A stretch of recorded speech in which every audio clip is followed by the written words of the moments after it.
नमस्कार दोस्तों, आप सबका फिर से स्वागत करता हूं अपनी इस नई वीडियो में एक नई जानकारी के लिए। आज मैं आप लोगों को दो ऐसी शर्मनाक हरकतों के बारे में बताने वाला हूं जो कि रेलवे कर्मचारियों द्वारा की गई है। पहली जो घटना है वो एक टीटी ने एक फौजी भाई के साथ किया है, वो भी कुछ पैसों के लिए। दूसरी जो घटना है वो पेंट्री कार वाले जो होते हैं ट्रेन में जो खाना वगैरह सप्लाई करते हैं, उन लोगों ने एक पैसेंजर के साथ किया है। पैसेंजर जो है वो यूट्यूबर है, ट्रेन ब्लॉगिंग करता है, एक जगह से दूसरी जगह ट्रेन में जाता है, ट्रेन के बारे में जानकारी देता है। अगर कुछ भी गलत होता है तो उसके खिलाफ आवाज उठाता है। तो ये दोनों घटनाएं जो है बहुत ही शर्मनाक हुई हैं। तो दोनों के बारे में एक एक करके मैं आप लोगों को बताऊंगा। तो इसमें आप लोगों की क्या राय है कमेंट करके जरूर बताएं, क्या सही है क्या गलत है और क्या होना चाहिए। तो पहली घटना के बारे में बात करता हूं। आप सभी लोग जानते हैं कि इंडिया और पाकिस्तान की लड़ाई चल रही है। तो यहाँ पे जितने फौजी भाई छुट्टियों पे गए हैं उनको जो है तुरंत बॉर्डर पे बुलाया जा रहा है। तो यहाँ पे एक ट्रेन चलती है मालवा एक्सप्रेस, जो कि इंदौर से लेके जम्मू के बीच में चलती है। तो उस ट्रेन में कुछ फौजी जो है सफर कर रहे थे, वो लोग जम्मू के लिए जा रहे थे। फौजी जो है वो जम्मू तक ट्रेन में जाते हैं, उसके बाद वहां से फिर वो ट्रेन में या ट्रक में भी बॉर्डर पे पहुंच जाते हैं। तो कुछ फौजी जो है मालवा एक्सप्रेस ट्रेन में सफर कर रहे थे, उनको अचानक से टिकट नहीं मिला। कंफर्म टिकट रेलवे में नहीं मिलता है, अगर हम भी कहीं पे भी हमें अचानक जाना होता है। तो वो लोग जनरल टिकट लेके स्लीपर कोच में चढ़ जाते हैं, क्योंकि भाई जनरल में बिल्कुल भी जगह नहीं होती है। वो लोग स्लीपर में अपना सफर कर रहे थे। जैसे ही ट्रेन सोनीपत पानीपत पहुंचती है, वहां पे टीटी आ जाते हैं टिकट चेक करने के लिए।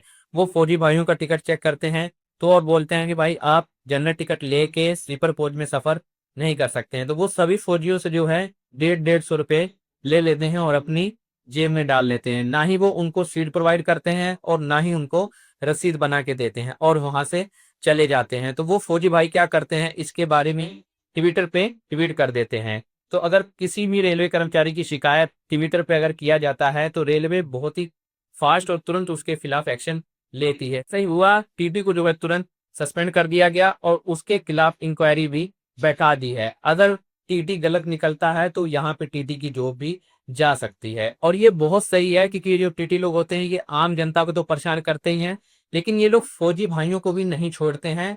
मैंने ऐसा घटना जो है पहले भी 2 बार देखा हुआ है। एक बार मैं बेगमपुरा ट्रेन में आया था, वहां पे एक फौजी भाई सफर कर रहा था, उसके पास जनरल टिकट था। टीटी आया भाई, उन्होंने फाइन लगा के जो है उनको पैसा ले लिया। उसके बाद एक बार मैं हिमगिरी ट्रेन में अभी सफर कर रहा था, कुछ दिन पहले की बात है। हिमगिरी ट्रेन जो है वो हावड़ा से लेके जम्मू तवी के बीच में चलती है। उसमें एक टीटी भाई जो था वो गेट पे प्लास्टिक की तिरपाल बिछा के सोया हुआ था। वहां पे टीटी आया भाई, उसने उसका जनरल टिकट देखा और उसको फाइन लगा के उससे पैसा ले लिया। तो भाई जो टीटी लोग आप लोग वो आप लोगों को थोड़ा सा तो लिहाज करना चाहिए कि जो फौजी भाई सफर कर रहा है इतनी मुश्किल से, वो हमारी सुरक्षा के लिए ही बॉर्डर पे जा रहा है। वो है तभी हम लोग सुरक्षित हैं, हमारा देश सुरक्षित है और हम लोग जो है अपनी फैमिली के साथ रह पा रहे हैं, अपनी नौकरी कर पा रहे हैं, अपना बिजनेस कर पा रहे हैं।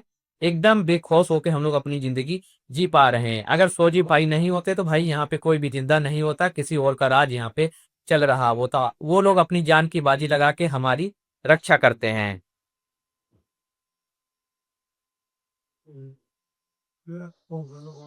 और ऐसा फौजी भाइयों के साथ आए दिन होता रहता है, लेकिन कोई फौजी भाई जो है इसके खिलाफ आवाज नहीं उठाता है, क्योंकि वो अपने कारण किसी और को परेशान नहीं करना चाहता है। रूल्स को वो लोग फॉलो करते हैं। लेकिन यहाँ पे हमारा फर्ज बनता है कि हम उनकी जितनी हेल्प कर सकते हैं हमें करना चाहिए। टीटी लोगों का फर्ज ये बनता है कि अगर वो लोग कहीं नीचे बैठ के सफर कर रहे हैं, नीचे सो रहे हैं, तो उनको कहीं ना कहीं से सीट प्रोवाइड जरूर कराएं। किसी पैसेंजर से बात करें कि भाई यहाँ पे फौजी भाई साहब जो है सफर कर रहे हैं, इनको अपने साथ बैठा लीजिए, तो वो पैसेंजर भी मान जाएगा। टीटी की अपनी सीट होती है, वो फौजी भाई को अपनी सीट दे सकता है। अगर कोई फौजी भाई जनरल टिकट लेके स्लीपर में सफर कर रहा है तो उससे क्या परेशानी हो जाती है। अगर आपको अपना टारगेट पूरा करना है तो आप फौजी से नहीं और जो आम जनता जो है बिना टिकट के पैसेंजर होते हैं उनसे जो है अपना पैसा पूरा कर सकते हैं। तो थोड़ा सा इसके बारे में हम लोगों को सोचना होगा, चाहे हम आम जनता हैं चाहे हम लोग टीटी हैं। जहां पे भी हम हो सके वहां पे फौजी भाइयों की मदद करिए। ये मैं आप लोगों से हाथ जोड़ के रिक्वेस्ट करता हूँ। वो लोग हैं तभी हम लोग जिंदा हैं। और मैं तो यही चाहता हूँ कि उस टीटी को जो है जॉब से निकाल देना चाहिए। कभी जो है बातें की लोगों को समझ में आएगा कि भाई हमें ये गलत हरकत नहीं करनी है। तो ये तो थी भाई पहली घटना। अब बात करते हैं दूसरी घटना के बारे में। दूसरी घटना ये है कि एक मिस्टर विशाल नाम का यूट्यूबर है जो ट्रेन में ब्लॉगिंग करता है और वो ट्रेन के बारे में पूरी जानकारी देता है और कोई भी कुछ गलत करता है तो उसके खिलाफ आवाज उठाता है। तो वो बंदा ऋषिकेश में हेमकूट एक्सप्रेस में सफर कर रहा था। ये जो ट्रेन है हेमकूट एक्सप्रेस, ये ऋषिकेश से लेके श्री माता वैष्णो देवी कटरा के बीच में चलती है। तो मिस्टर विशाल जो ट्रेन ब्लॉगर है वो हेमकुंड के एसी कोच में सफर कर रहा था। तो जब वो सफर कर रहा था उसके दौरान जो है वो पेंट्री कार वाले से पानी की बोतल खरीदता है। वो जो पानी की बोतल थी वो आईआरसीटीसी की नहीं थी, वो किसी और कंपनी की थी। तो वो किसी और कंपनी की बेच रहा था और वहां से वो ब्लॉगर से, उस मिस्टर विशाल से 30 रुपए लेता है। वैसे पानी की बोतल 20 रुपए की होती है और आईआरसीटी वाली जो है वो 15 रुपए की होती है। तो वो उससे बोलता भी है कि भाई ये आप एक्स्ट्रा चार्ज क्यों ले रहे हो, तो वो बोलता है कि हमें मैनेजर ने बोला हुआ है। ठीक है। फिर उसके बाद वो चाय खरीदता है। तो चाय वैसे 10 रुपए की हमें मिलती है, लेकिन यहाँ पे चाय वो 20 रुपए की देता है। तो मिस्टर विशाल जो है वो फिर उसको बोलते हैं कि भाई आप 10 रुपए एक्स्ट्रा क्यों चार्ज कर रहे हो हर एक चीज पे। तो वो लोग कहते हैं कि हम ऐसे ही चार्ज करेंगे और यही प्राइस में आपको सामान मिलेगा। तो वो क्या करता है, एक वेबसाइट है रेल मदद के नाम से और इसका ऐप भी आता है जहां पे आप रेलवे में कुछ भी अगर गड़बड़ होता है तो वहां पे आप शिकायत कर सकते हो। तो वो रेल मदद पे इसके बारे में शिकायत कर देता है। तो जो शिकायत वाले होते हैं, जो शिकायत दर्ज करते हैं, वो लोग उस तुरंत जो है एक्शन लेते हैं। बंदा सफर कर ही रहा होता है ट्रेन में, उसी समय जो वो लोग एक्शन ले लेते हैं। जिसके कारण कुछ भी परेशानी आई होती है उसको जो वो तुरंत उसके मैनेजर को कॉल कर देते हैं कि भाई इस पैसेंजर को ये परेशानी हुई है, जाके वहां पे चेक करो। तो वो तुरंत जो है पेंट्री वाले के मैनेजर को जो है शिकायत पहुंच जाती है। तो जो पेंट्री वाला है वो मिस्टर विशाल के पास आता है कि आपने कंप्लेन क्यों डाली है, आप कंप्लेन अपनी वापस लो।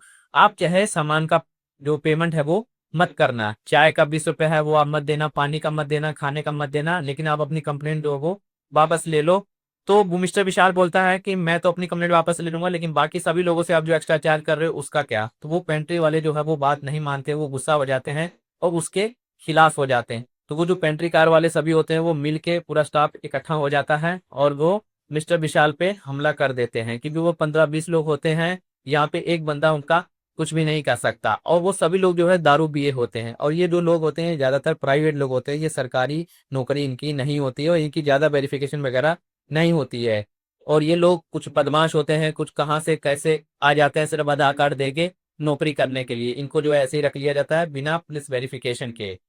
तो मिस्टर विशाल पे ये लोग हमला कर देते हैं, मिस्टर विशाल के कपड़े वगैरह फाड़ देते हैं, उसका बैग फाड़ देते हैं भाई, उसके हाथ में से खून निकलने लग जाता है, उसको मारा पीटी करने लग जाते हैं। फिर जो वहाँ के पैसेंजर वगैरह होते हैं वो लोग जो है सामने आते हैं, आगे बढ़ते हैं। तो जो लोग वो पेंट्री वाले जो है वो वापस चले जाते हैं। तो बाद में जब ये जो मिस्टर विशाल है ये रेल मदद वालों को भी बताता है तो वो लोग कुछ नहीं करते, बोलते हैं इसके लिए आप जो है एफआईआर दर्ज करवा दो। तो ये जब पठानकोट पहुंचता है सुबह 4-5 बजे, तो ये रेलवे के पास जाता है, उनको बोलता है कि मेरा एफआईआर दर्ज करो। तो वो लोग एफआईआर दर्ज नहीं करते हैं, वो बोलते हैं अब लिख के एप्लीकेशन दो।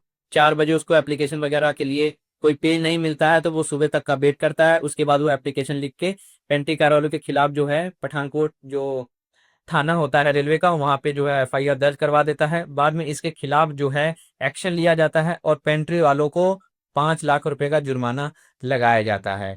तो देखिए उसने आवाज उठाई तो इसके खिलाफ एक्शन भी लिया गया। अगर उसके खिलाफ आवाज नहीं उठाता तो भाई सब लोग जो है ऐसे ही उनके हादसों का शिकार होते जाते, सबको जो है ऐसे ही एक्स्ट्रा पेमेंट दे दे के सामान खरीदना पड़ता और सभी लोग ऐसे डरते हैं, वो लोग जो है कोई भी आवाज जल्दी उठाने नहीं जाता है। तो अगर आप आवाज नहीं उठाते हैं लेकिन आपके साथ का कोई इंसान आवाज उठा रहा है तो उसके साथ खड़े होइए, एकदम डट के खड़े होइए कि भाई सामने वाला दबाव में आ जाए।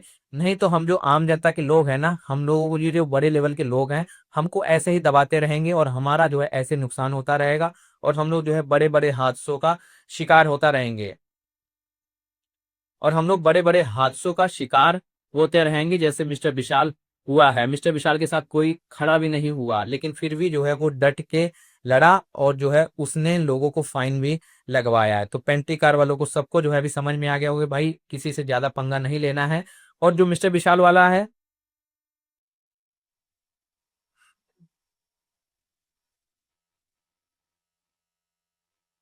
तो हम सभी लोगों को जो है बुराई के तो हम सभी लोगों को जो है बुराई के खिलाफ आवाज उठाना पड़ेगा, तभी जो है बुराई खत्म होगी, वरना ऐसे लोग आते रहेंगे और हम लोगों को लूट के चले जाएंगे। इसका वीडियो भी काफी वायरल हुआ है, मिस्टर विशाल नाम का ब्लॉगर है, आप अगर यूट्यूब पे सर्च मारेंगे तो इसका वीडियो भी आ जाएगा। तो उसका सपोर्ट करिए, जितना हो सकता है उसका साथ दीजिए और जो बुराई को खत्म करने में, करप्शन को खत्म करने में मदद करिए।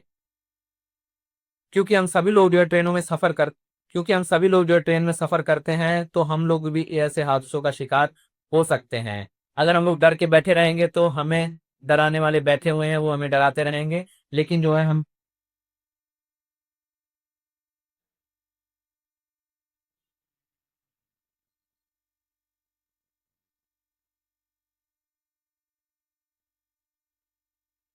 अब इससे ये जो घटनाएं हुई हैं ये जो घटनाएं हुई हैं ये जो घटनाएं मैंने आप लोगों को बताई है, ये इतनी शर्मनाक है कि भाई अब तो ये लगता है कि अगर हम ट्रेन में भी सफर करेंगे तो हम वहां पे भी सेफ नहीं है, क्योंकि जो रेलवे के कर्मचारी हैं वो हमसे गुंडागर्दी करेंगे। कोई हमसे पैसे ले जाएगा, कोई हमें महंगा सामान बेचेगा। ये उन लोगों की एकदम गुंडागर्दी ट्रेन में यहाँ पे चल रही है, तो इसके खिलाफ आवाज उठाना बहुत जरूरी है। तो आप सभी लोग जो है इसके खिलाफ पूरा खड़े हो जाइए। कहीं पे भी कुछ गलत होता है तो उसके खिलाफ जो है आवाज जरूर उठाइए। तो मैं भी ऐसा ही हूँ, मैंने भी रेल मदद पे 2 बार पहले कंप्लेंट डाल चुका हूँ। एक बार मैंने सफाई वाले की डाली थी और एक बार मैंने टीटी की डाली थी। तो दोनों बार एक्शन लिया गया था और दोनों बार जो है जो मेरी प्रॉब्लम थी उसको जो है सोल्व किया गया था। तो अगर हम लोग एक्शन लेंगे तभी जो हमारी प्रॉब्लम सोल्व होगी, वरना जो हमारी प्रॉब्लम है वो और बढ़ती जाएगी। आप लोगों को ये जानकारी कैसी लगी कमेंट करके जरूर बताएं। आप लोगों को कुछ सीखने के लिए जरूर मिला होगा और आप लोग भी बता सकते हैं कि भाई इसमें रेलवे को और क्या करना चाहिए। ठीक है ना, हम लोगों की सेफ्टी बहुत ज्यादा जरूरी है जब भी हम ट्रेन में सफर करते हैं।